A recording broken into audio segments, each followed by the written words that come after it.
Good morning. How are you? Or Hi. it's what time is it? What time is it for you? It's 4 p.m. at 8. How are you? How are you? Closing out your day, I guess. Yeah. Yes, kind of. Yeah. Almost there. How are you? I'm very good, very good. Thank you so much for taking the time today. I really appreciate it. Worries. What time is it where are you?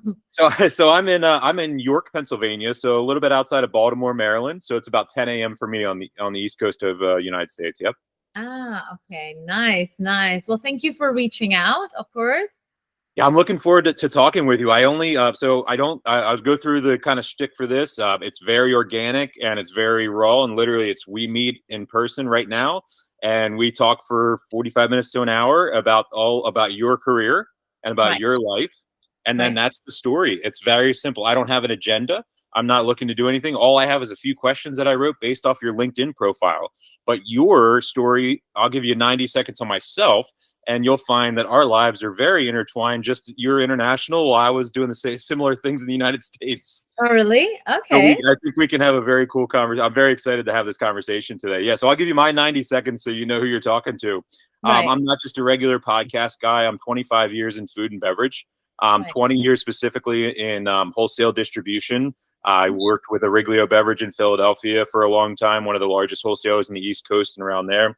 Then I went over to Ace Distributing outside of Baltimore here in York, Pennsylvania, and I was the vice president of business development there and started their whole craft beer division and everything like that back in 2008, all the way through 2017 at the height of the craft beer revolution. Traveled around the country, interviewing breweries and bringing them and setting up their distribution networks for Pennsylvania.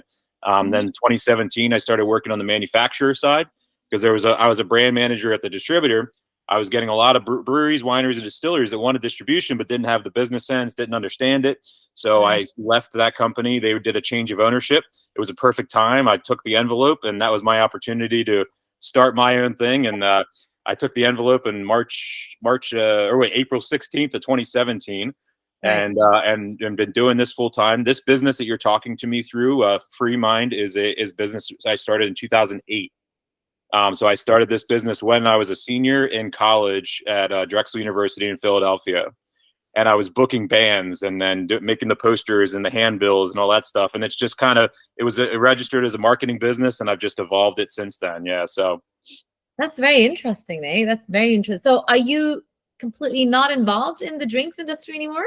So I'm 100% still involved. So yeah, this podcast started out as just a fun way to have discovery meetings with clients. And what's turned out is I get to know these people. We have the podcast, and sometimes they organically are like, hey, let's do some work together. And we have some brainstorming sessions and we end up starting projects off of it. So it's just really been a casual, informal, I love just talking to people and getting to know people. And if we click and if Yeah. there's ways we can bring value to each other, it always makes sense. Yeah.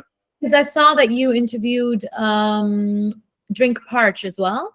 Yeah, Rudy. Yeah. Yep. Rudy, yeah. So I know his co-founder, Isla, Yes. Yeah. through Diageo. Yeah, and actually, our lives inter in that way as well. So I've always been in my wholesale world of 20 years. I've always been a Diageo distributor. So I'm like, yeah, that's why Rudy and I had a really good conversation about all that stuff. And just like him as well, I'm 25 years of professionally drinking, and I quit drinking a year and a half ago. So Good for you. yeah, and I still have a minority stake in a brewery in Chicago, and I tell people I'm not one of those people that thinks everybody needs to quit drinking. My theory is like I had a moment in my life where I felt like I was losing control, and I took an analysis of my life and decided it wasn't for me. I still sell it. I still think people should enjoy it. There's just other things that just didn't work for me over a period of time. Yeah. Yeah. No, same for me. I don't preach that people shouldn't. I mean, I made a living out of, marketing drinks. So, but it's a personal preference. I don't drink, so therefore, Yeah, I'm sure you and I have if you've ever been to any Diageo, any of the stuff in the States for the distributors, we've been in the same meetings because I was there, like as the VP, I was at all those things, and yeah.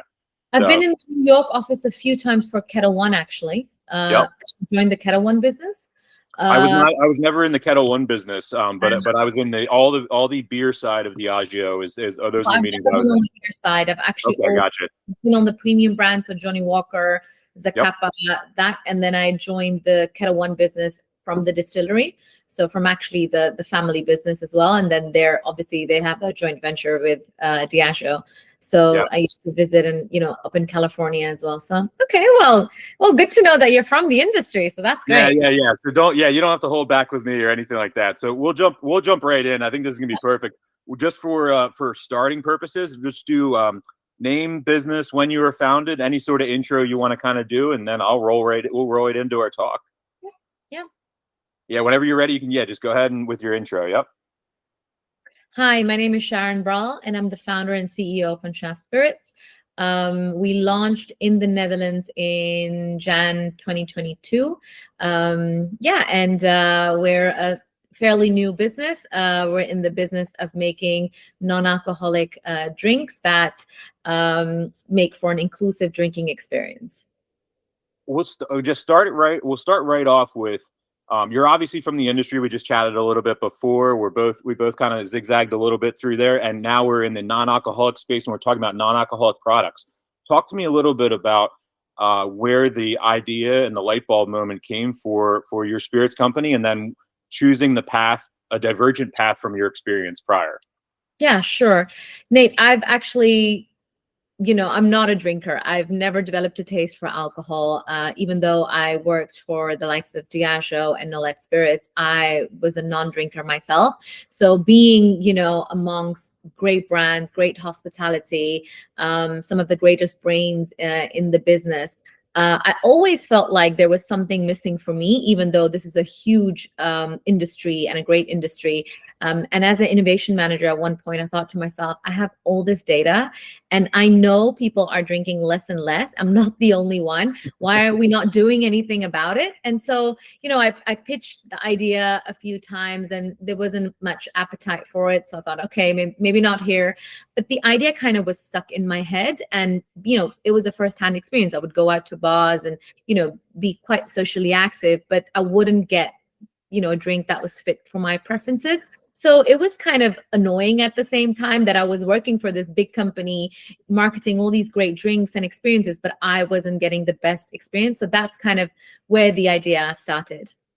That's awesome. And I tell, we have mentioned when I was talking with Rudy and a few other people in your space as well. I have to pause every time to say this because there's a lot of times where people might say to you, well, why do you need that? Why does this need to happen or this need to happen? And I want to start every episode with anyone that is in the non-alcoholic space to hear this story, is that I have been a professional drinker. I started drinking at a very, very young age, like well before a lot of people. And I was always a high functioning alcoholic. I was closing deals at 2 a.m. and I was pitching more deals at 7 a.m. or 6 a.m. It didn't matter. I could go on no sleep. I could go on whatever, and nobody noticed until people noticed, including myself. But for a very long time, I tried to quit before I actually was successful in quitting in December of 2022. And I 100%, I tried for years, 10 years I tried to quit, but working in the industry and being all around, and your persona, like mine was a brand called the Beer Ace. So it was my face and it was all this stuff. And it was like, so everybody saw me and they'd be like, they want to buy me a beer. And you know how it is. You go through and you got one meeting after the next. What I'm trying to say is that you guys saved my life. And you really, I could never quit until I had a substitute. I was not strong enough to just quit cold turkey and still be in the industry and still be social. That is what the linchpin was for me. And even still to this day, I'm still drinking the stuff just because, it never ends. My situation was it became a dependency in my brain over time, and it became a form of alcoholism.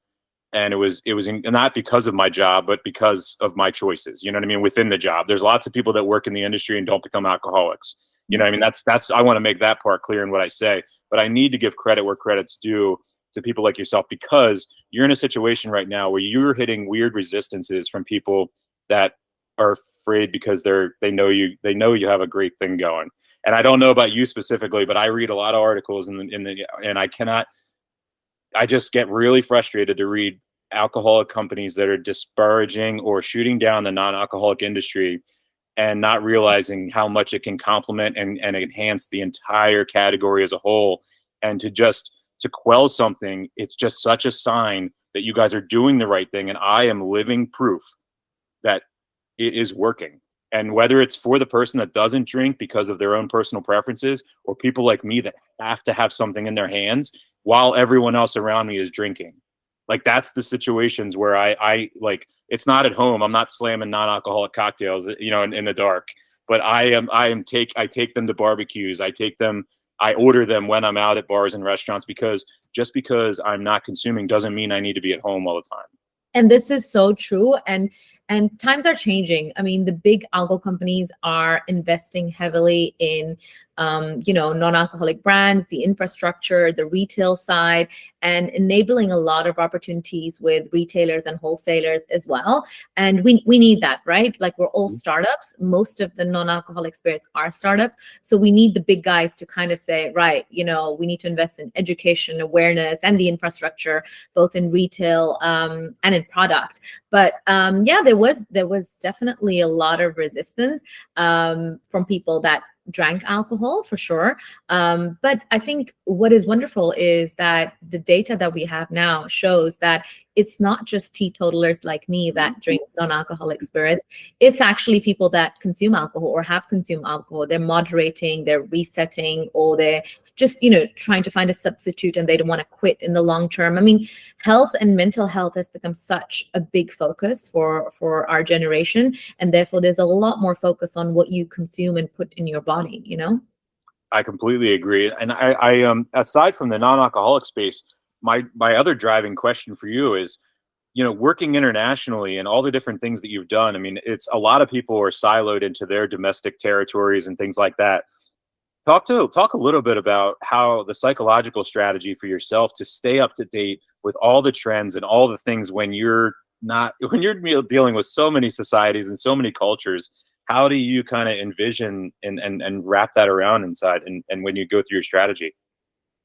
You know, Feng Shui is very personal to me because it's a product of my experience, my skills as a marketer, but also as an innovation manager. My environment, people would tell me, "Oh, come on, have one," or I would get a really shitty mocktail, and also my roots. I'm Punjabi. I have Indian roots, and that played a huge part in actually developing the product in terms of ingredients, but also the ethos behind what kind of ingredients we would be using. So it's amalgamation of everything I am and my experiences and my preferences. And so when when I set out, and I say we because I come obviously from a background from big corporates, and I keep on saying that, but honestly, it takes a village to build a brand, and therefore I'm okay with saying we. When we started out, I was very clear about a few things. One of which was I don't want to necessarily mimic an existing category, because I come from the school of Diageo and Nolet, and so I knew those companies would at one point also step in and create non-alcoholic counterparts, and they would be amazing at it because it's their liquid, it's their process. And for me as a non-drinker, I wasn't necessarily looking for a non-alcoholic version of, and I knew in my gut that people that also drank would not necessarily want that because it's never going to be exactly the same. So you're constantly comparing, and when you're comparing, we're going to be on the losing end, right? So it has to be a whole new experience. It has to be, a new flavor. So for me, it was very clear right from the start that I would want to create something quite unique and flavor forward. And with that, try to use good for you ingredients. The spices that we use based on the principles of Ayurveda, they're spices that have a sense of functionality, and on their own they have some very good functional properties as well. So that was very clear to me right from the start. Another thing that was clear to me is I wasn't going to be a shy, hide me, apologetic brand. And in the sense that, my branding had to be bold. I had to stand out. I was loud and proud to be here. But also our tone of voice is very sort of, we're not even talking about alcohol. We're talking about being inclusive and having a delicious drink. It's all about the ingredients and the flavor and the experiences. So, it was all about being unapologetic in our positioning and uncompromised in our flavor. I think that one of the things is, even just from a packaging standpoint and a bottle standpoint, you're really, it's minimalistic in the label part, which is perfect because it catches it and it goes there. But then you splash the color on the top, and I just thought, like, from a standpoint of somebody who's like launched countless products, it's like everybody always goes one or the other. They're like, oh, I'm black and white all the way through, or color. And I just love that you're like, you know what, I'm popping the top on this one. And that was cool. Yeah. No, and that was one of the things. I worked with Cowan Design, an agency in London, which they were awesome, because they really kind of listened to what I wanted. And the bottle colors is inspired, as you can guess, by my roots and by the ingredients that are colorful and vibrant. But the label is very, like you said, minimalistic, and it kind of strikes the balance between, the Eastern spices and ingredients and the Western world, which I live in. Yeah, and even to the point of I love, like, some of your, like, I have them up here as I'm going through it. It's like the Saffron Collins, the not so old Manhattan, the Van Hatten. Like, it's not so not so old fashioned. I mean, it's like, it's really like, just, I love the way you're spinning off the stuff. And it's great that you're doing that in one way. And it's funny that like, I see, like, other companies, like a Polar Water I saw the other day. I think it was Polar Water, or one of them has a which is very weird to me. It's like ginger mule as their thing, and I'm like, now it's like alcohol going into there, and then alcohol going. It's like not alcohol in it. It's a non-alcoholic product. But I found it interesting that now cocktails are like, those types of cocktails are becoming more understanding. And like you said, these are standard template traditional cocktails that needed a refresh. And I love seeing the refresh going on inside the non-alcoholic space with them. No, thank you. I think, we come from a place where it's either water or a very sugary mocktail. And so, there's a bit of an upgrade happening there. Zero proof or non-alcoholic cocktails are actually quite delicious. And, just give us a chance, I always say. But the reason why we actually stuck with a few classic cocktails was because we're quite a flavor forward and unique spirit. We wanted to make sure that we weren't going too far for people to understand us. So we took a spin on existing cocktails and said, oh, this is our twist. So the not so old fashioned comes from there, because I think, we're not old fashioned. We're quite new fashioned, and we're building new, creating new classics and new traditions. Yeah. Tell me a little bit about the moment that you made the decision, and what things were going on in your life where you made the jump to entrepreneurship, and you were fully committed mentally and physically, and it was time to start that and leave what you had always done.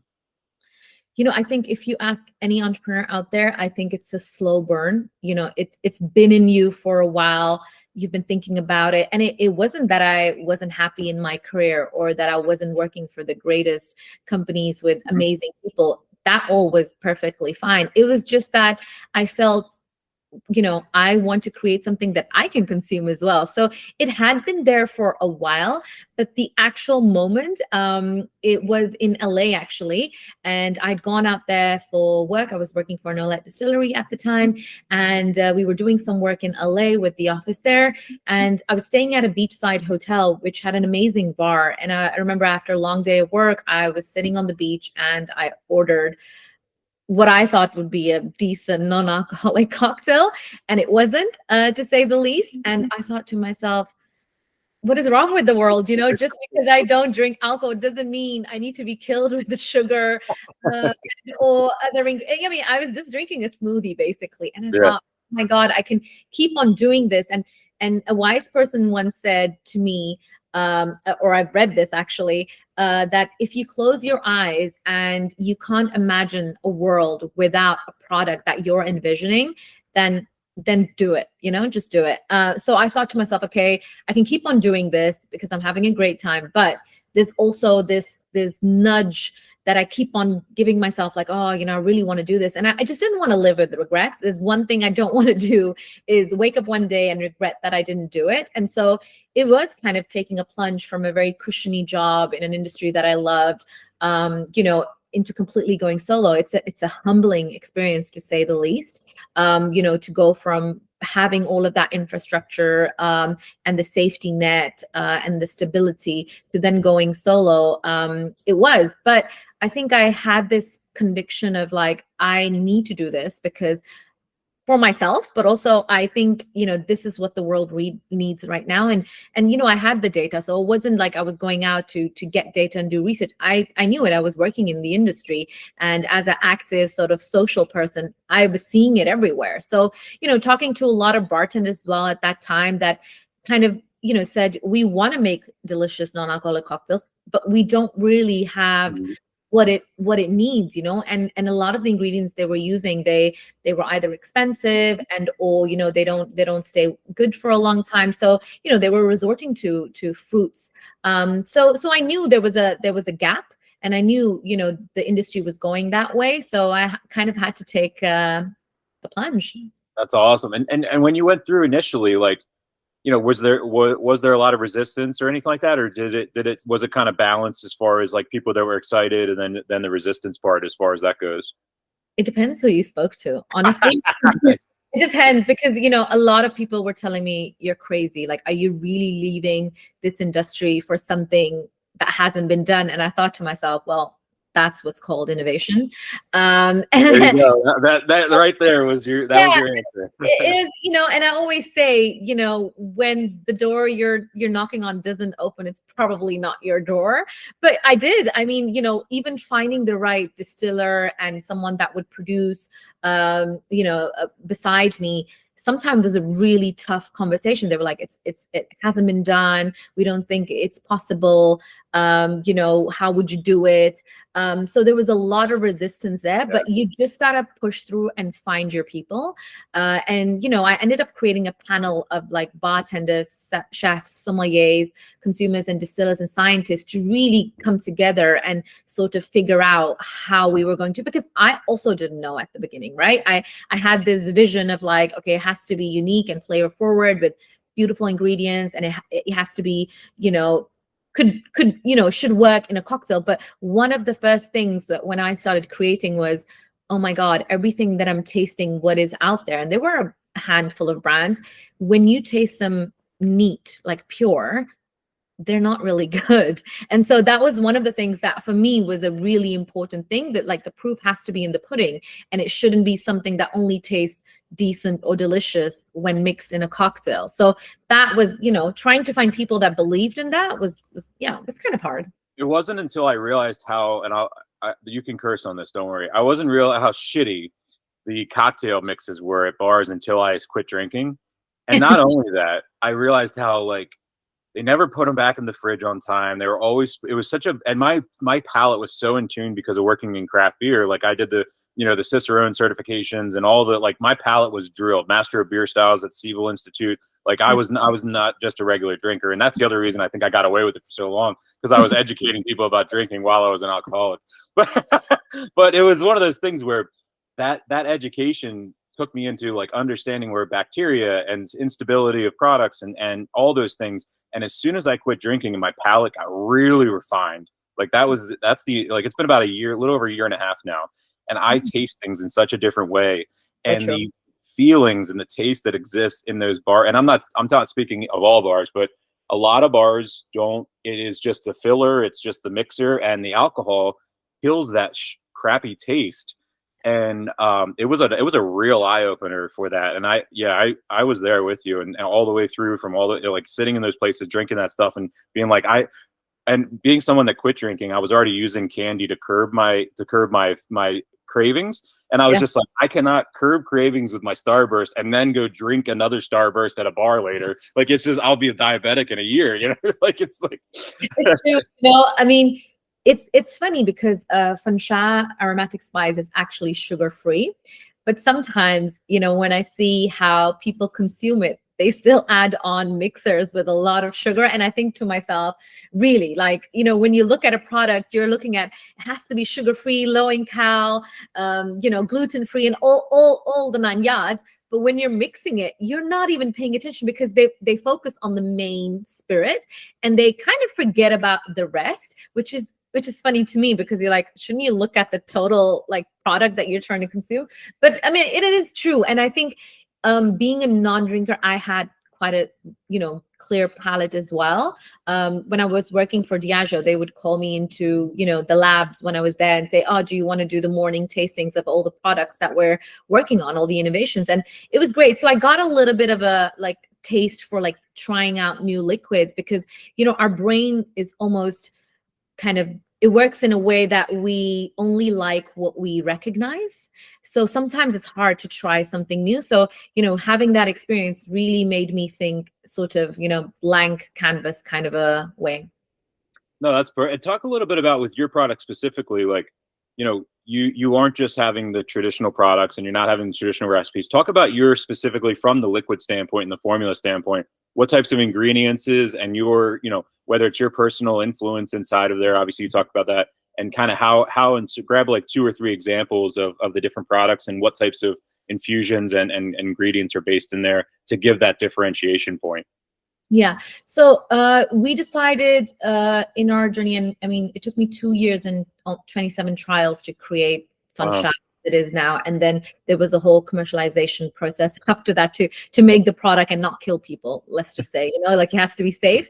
But we knew that I didn't want to use fruits because I think, you quickly go to a kind of, juice, soda, fruity, path. And I didn't want to do that. It had to be complex. It had to be, had depth and have that long finish, which, what a spirit stands for. So we looked into a lot of spices. I was actually traveling in India and in the rest of Asia. And I didn't really have to look for inspiration. It was there for the taking because, like every corner has street food or street drinks. And, this vast culture of like using spices in food and drinks is right there for the taking. So I thought to myself, okay, if we start working with spices, and aromatic spice, Funshad, the signature blend, is essentially a spice blend.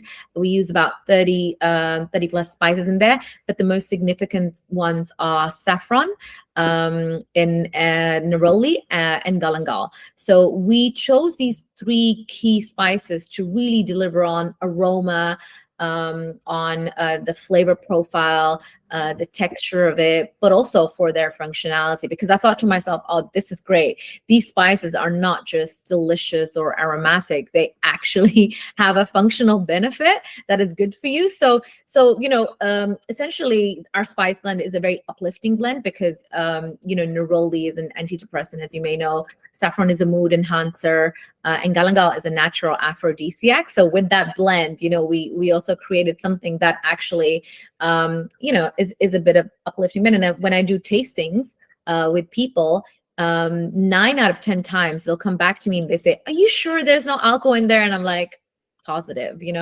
and they're like, but I feel something. And I'm like, yeah, the spices, you're feeling the spices, but we're not really used to that, so it takes a while for people to explain, because I mean I didn't choose a very easy path. The easy path would have been mimic an existing and try to do that as well as possible, because it's really easy to explain.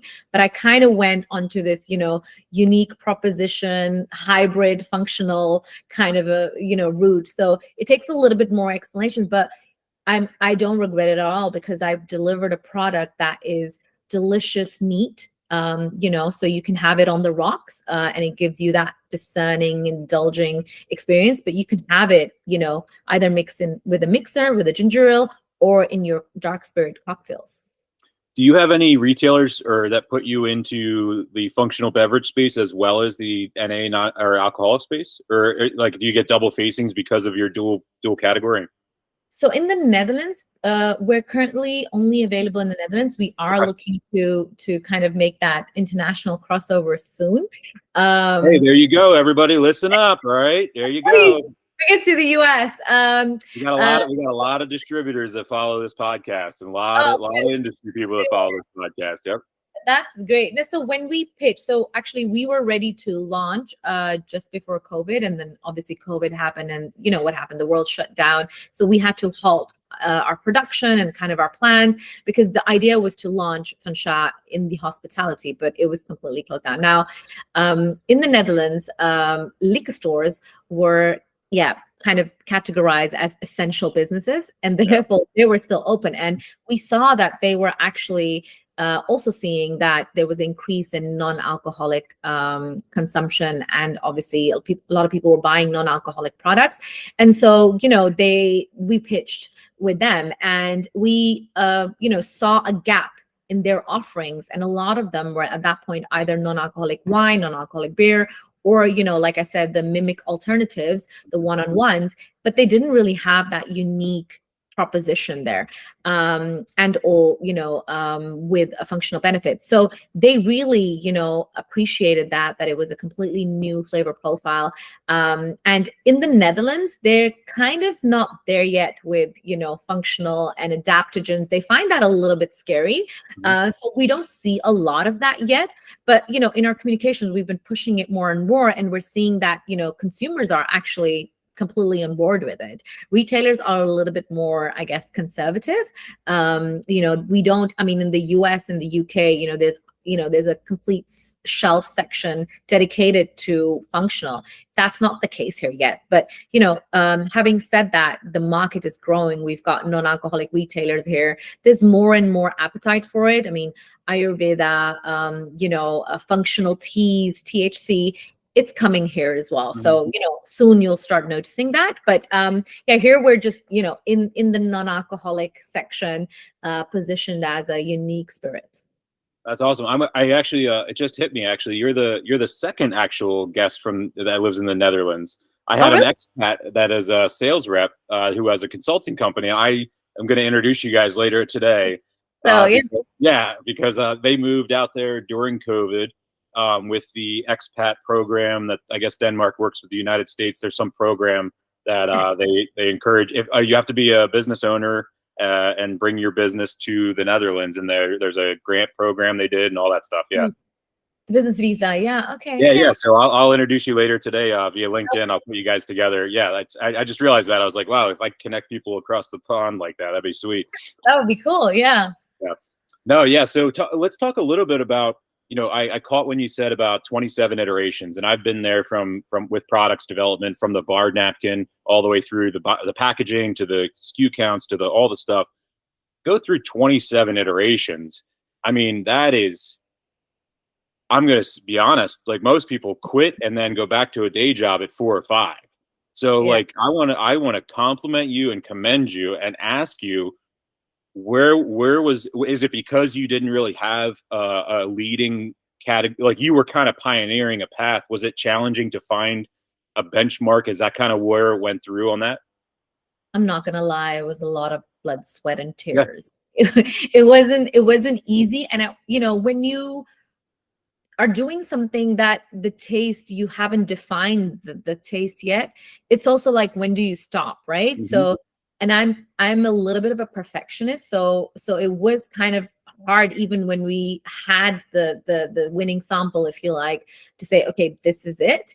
And until the last moment, we were figuring out, like, okay, you know, are we going to add a little bit of a sweetener to you know, to give it like a different flavor, or are we not? And my gut was telling me, no, we're not going to add anything. We're just going to keep it as it is. So it was hard, but I think I had this kind of, you know, drive to deliver a product that would, you know, I would be proud of. And you know, the panel that I had with the bartenders and the chefs and the sommeliers and the scientists, you know, I would ask them to kill my product every iteration until the last one, because I would say to them, I rather you kill it now than, you know, versus when it's on the shelf, or when I'm asking you to like work with it behind the bar, because, you know, I rather you be honest with me. But yeah, it was hard. And, you know, you sometimes start asking yourself, like, okay, when is good enough? You know, and you sometimes just have to decide, okay, now is good. But I think for me, the most important thing was first and foremost, getting the aroma there. because when you don't work with sugar and or alcohol, it's really hard to get the kind of aroma. And so, the aroma was a big thing because we taste a lot of what we smell, and it shouldn't put you off. It shouldn't be, it shouldn't have that chemical a smell or anything like that. So that was huge, but it was hard. But I think it was my drive, having had worked for quality companies like Diageo and Nolet, to really not stop until I had the quality product that I really wanted. Yeah, and that's kind of the thing that I'm really I'm impressed by, but I also expect from what you're doing, because you didn't just come in because you didn't, like most people, not most people, some people came into the industry that didn't drink prior and weren't in the industry because they didn't drink. So when they came into this part to create a product for themselves, they did not have, QC standards and branding standards and all the things that were drilled into your brain throughout your career. You already were empowered with those things, and they were part of your second nature. So that's an awesome leg up that you have on a lot of other people that came into the industry. Now, there's a lot of people that did come over, like we talked about Rudy and Isla and all these other ones, and came over and made the transition. And I think that, but at the same time, there's a lot of brands that started even in the beer space and that have already closed up. You know what I mean? Because they came in from outside the industry. And then it's like one thing, the beverage industry is protected as it is. It's so hard to get into the different networks and things like that when you're an outsider. Then add in, you're pioneering a new category. That's just accepting all the challenges that you could possibly accept. And I commend you on that, and your fearlessness in the way that you talk about it. You talk about it from a state of opportunity, and you don't talk about it as like this drudging 20 some. You were like, this is what it's like, I want to be impressed, but at the same time, it's like you said, certain people, you go through the Diageo, you go through certain industries and you pick it up, and those people that have a great grit and determination for them, absorb all the information they can, find all those best practices, and then distill them all down. And it just, honestly, I compliment you, because what you're doing is the best of everything. I mean, you've eliminated the BS, you eliminated all the other stuff because you've seen what works, and it's just a true testament. I'm so excited when you do eventually get over here to the States, as to see your product on and to get that product out there and help spread the word for you, because it's powerful. I guess my question too would be me not knowing the culture in the Netherlands. Is your product solely brought on the shelf in retail, or is it also behind the bar and used inside of on-premise accounts as well? Both. We launched in retail because of the COVID situation, but since last year we are now also with hospitality wholesalers and hospitality in hotels and bars and restaurants, and we're growing that. We're like I said, a fairly a young brand, completely bootstrapped. So we're taking it one step at a time, also because we want to make sure that whatever we do it well, with a lot of thought and the right partners. So that's something that, obviously when you don't have the push of a big company behind you, or big bucks behind you, you have to be very careful. And like I said, I honestly, when I left it, I didn't know I had the grit, or I didn't know I had what it would take. But you jump in and you're kind of learning how to swim, because a lot of things have changed post-COVID, but also with non-alc, all the rules went out of the window, kind of, so it's for me, it's also, having been in that industry, it was still a lot of things I had to do differently versus from what I knew. Like brands typically don't get launched in the retail because there's no pull, nobody knows about you. And for me, I was launching a new product in a completely new category, in a niche within it, and it's a completely new brand, so nobody knew about us. So whatever kind of PR and sales we've achieved, it's all been sort of word of mouth, the quality, the tastings, and all the shopkeeper really liking the product and selling it. That's awesome. Let's talk a little bit too about the misconceptions that people might have about non-alcoholic products and stuff like that. Let's do a little education for people, and we'll spend a few minutes. Talk about what are some of the questions you get that kind of are off the wall, and how use this platform to kind of address any misconceptions of the industry and in products like yours. This could turn into like a complete section of its own, or a meme. Maybe we'll do a follow-up episode if it goes to Yeah, exactly. But I mean, there's a lot. Like one of them is, isn't it just infused water? and you're like, yeah, no, it's not, I mean, people don't understand, but it takes a lot of craft and care and time and effort to actually produce non-alcoholic spirits. It takes a lot of more time and effort versus alcohol as well, because alcohol is an easy ingredient to then keep it safe, etc. But so that would be one. We produce small batches versus huge production batches, which is also why our production and our products are fairly expensive. I mean, people say, what is expensive? But I know a lot of people sometimes compare it with alcohol and the taxes that end, and they're like, but why are you as expensive? And I'm like, yeah, because we use premium ingredients. We go through a sophisticated production method, so that is what it costs. So that is a big misconception, right? Like that it should be cheaper. No, it shouldn't be. And also, people are willing to pay for the quality. You're paying for the quality of the product. You're not paying for the alcohol, because if we take the taxes out of the alcohol, it wouldn't be the price that it is. So that is one huge misconception. And I think flavor wise, people sometimes they're scared to try it. They're like, oh, I'm not gonna like it, it's not for me. But actually, we're seeing a lot of people that drink alcohol, they substitute 1 or 2 drinks per night with a non-alcoholic spirit, and to elongate their night, so they can have a longer night, and a longer night, well spent, and not have the hangover the next day. I mean, we're all getting older, so the hangovers are worse than ever. So, but yeah, those, I think, the kind of like what it is, and the price. Another thing I think what I would say is what you can do with it. They always feel like they need to mask it with a lot of other ingredients. You don't need to. There's a lot of innovation happening when it comes to non-alcoholic spirits, and the quality and the flavor are becoming so good that you can have them on the rocks or with just one mixer. So I think those would be my top 3, I guess. Nice. And what do you think as far as like, obviously things are new currently, and it's constant every day, every week, things are changing. Like you said, the rules are kind of out the window. And for you guys, it's great too, because once you get inside other areas, and I'm just speaking specifically of the United States and the NA world, there's not a state restriction. So distribution and selling and DTC and all that really is loose as far as those products go, in a good way. And I appreciate what you're saying about the alcohol. And also, a lot of people don't realize the alcohol, you do have to really create an entire different formula when you're doing NA, because like people think alcohol goes in and just floats around and doesn't affect anything, and it's just like there. It's like a Boilermaker that like never interacts with any other chemical or any other ingredient. And it's like one of those things where it's like they don't realize how powerful that is. And also, I'm glad you brought up the challenge for non-alcoholic products to make a shelf-stable product that is safe to consume, because alcohol is a preservative and alcohol is that leveler of control. So, I mean, thank you for pointing that out, and thanks to that too.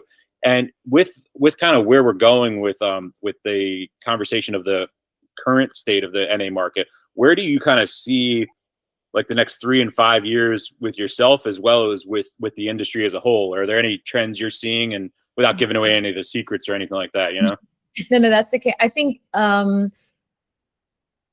the NA category is the most exciting category within the drinks industry.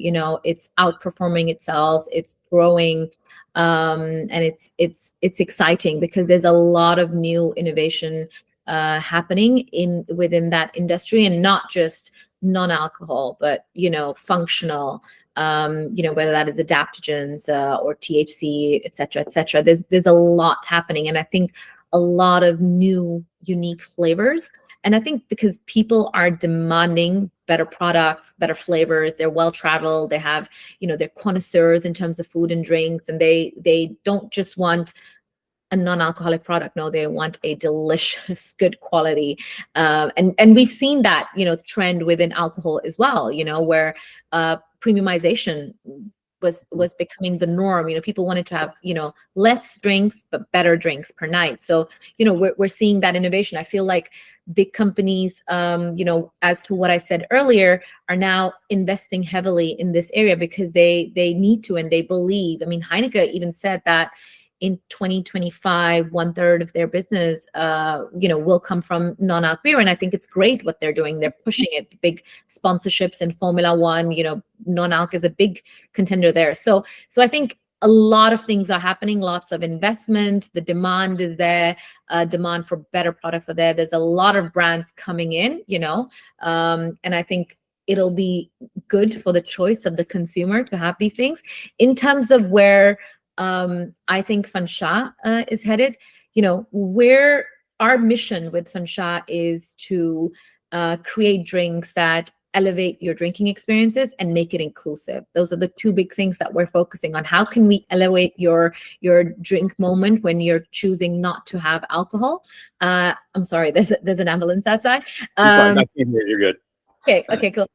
So, our mission is to kind of create spirits and drinks and experiences that elevate your drinking moment, for when you're not having alcohol, but with that, making it inclusive, because we feel like whether you're having alcohol or not, let's not judge each other. I'm not asking you why you're drinking 3 shots per night.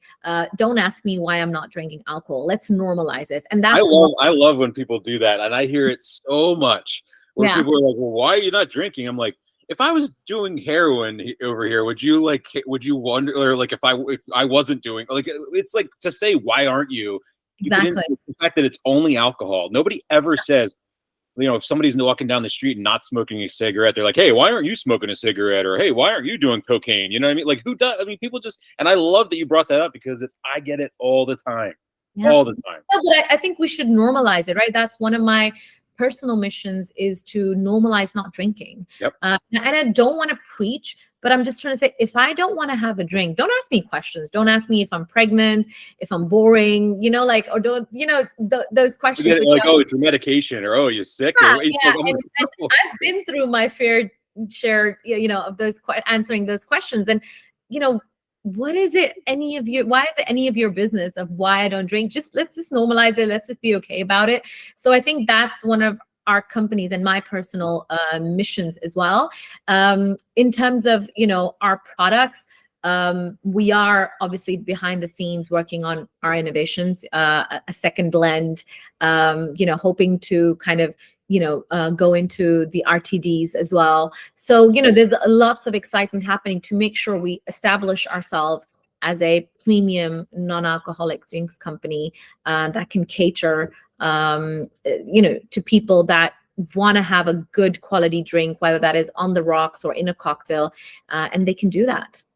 That's perfect. And for anybody that's listening right now, like whether they're a distributor or retailer or anything like that, let's say they're in the United States. We have so our breakdown is weirdly enough, it's Netherlands, Canada, and United States, and then a bunch of other countries in between. But we actually in the Netherlands, I believe I have to check the charts. I think I'm on 148 on Society and Culture or something like that. So I have nice. Denmark, Netherlands has got a big following, and Canada, I hit the charts as well over there. So just hoping here for the United States on that. But with that part, who are you? Like, I like to utilize this as a great networking opportunity for our guests. So anybody that's listening is interested in everything you talked about. Are you proactively from an outbound standpoint? You're looking for. Are you looking to talk to people in the United States at the moment, or how? Yeah, how kind of tell me who you're looking to talk to. That way, as they're listening, they can be like, oh, I'm going to reach out and talk to her because I like it and she's looking for me, and let's connect. Yeah. Yeah, so I was in the United States and Canada last year, and we did a lot of tastings and had a lot of really good conversations, and the feedback for Fansha was great. So that was good. So, I had to come back and sort of make things happen here to make sure that we're ready, and we're definitely ready. We are in conversation. So if you're importer, distributor, retailer, or a big hospitality group that is interested in, premium quality non-alcoholic drinks, please reach out. I mean, we would love to have a conversation. We want to be in the US. Yeah, definitely. That awesome. would be great. That's perfect. No, that's so much, and thank you so much for your time today. This is not the last conversation we are going to have. I'm going to guarantee you that, and I'm putting it on the record in the recording. So Yeah. it's I really look forward to getting to know you more, following your journey, and finding ways that I can help your business, because there just needs, like you said, it's like it takes a village, and when it comes to NA, there's some hurdles and there's some obstacles, and it's one of those things that any extra strength or any extra power that can help is always important. So in closing, kind of give everybody your handles and kind of social media, and where they can get in touch with you, as well as follow your brands and on your journey. Yes, thank you for this opportunity, Nate. Truly appreciate it, and it was a great conversation. So you can follow Fansha on @FanshaSpirits on Instagram. You can follow me on Instagram as well. It's the Sharan Bal, or link with me on LinkedIn, and hopefully we can have a virtual chat soon. That's perfect. Well, hey, thank you so much. And I will send you that email, and I'm going to introduce you to Ashley here over LinkedIn this afternoon, once I have a couple more episodes, and then I'll introduce you guys over LinkedIn. So by the time, you might be sleeping by the time I get to that, but you'll get it in the morning. All right. Thank you for your time, Nate. Speak Absolutely. soon. You enjoy the rest of your day. Thank you so much for taking the chance and I will reiterate to everybody, we did not know each other. She had no questions. There was no prep. There was no dinner. There was no meetings prior. This was a 1000% organic conversation. And I appreciate you with the confidence and the determination and your grit to accept something like that, because believe it or not, there are a lot of people that do not accept this invitation because they want to be prepped and they want a script and they want all this. So kudos to you. And that's my filtration system is like, I don't do all that. And if you're willing to come on, that means you got the grit and you got what it takes. So the fact that you're doing that and you're doing what you're doing, I am so excited for your future. Thank you so much, Nate. Thank you. You have a great day too. Enjoy your day. Take care. Bye-bye.